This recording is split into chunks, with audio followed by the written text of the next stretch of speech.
শেখ হাসিনার একনায়কতান্ত্রিক শাসনকে পরাজিত করে নতুন দিনের সূচনাকারী যে ছাত্র জনতা, তাদের গঠিত রাজনৈতিক দল ঘিরে নাগরিকদের প্রত্যাশা এবং আকাঙ্ক্ষা আকাশচুম্বী। আওয়ামী সরকার পতন এবং অন্তর্বর্তীকালীন সরকার দায়িত্ব গ্রহণের পর নতুন রাজনৈতিক দল গঠনের তোড়জোড় চতুর্দিকে। কয়েকদিন পরপরই শোনা যাচ্ছে নতুন দল গঠনের খবর। এরই মধ্যে জুলাই আগস্ট গণ অভ্যুত্থানে নেতৃত্ব দানকারী সমন্বয়কদের নেতৃত্বে গঠিত হয়েছে এনসিপি অর্থাৎ জাতীয় নাগরিক পার্টি। তবে এই দলটি ছাড়াও প্রতিনিয়তই নতুন নতুন দল গঠনের খবর আসছে।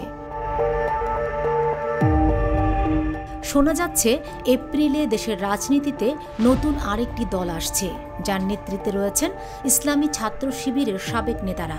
ছাত্র আন্দোলনের সঙ্গে যুক্ত এই নেতারা নতুন দলটি গঠনের মাধ্যমে দেশের রাজনৈতিক অঙ্গনে নিজেদের অবস্থান দৃঢ় করতে চান।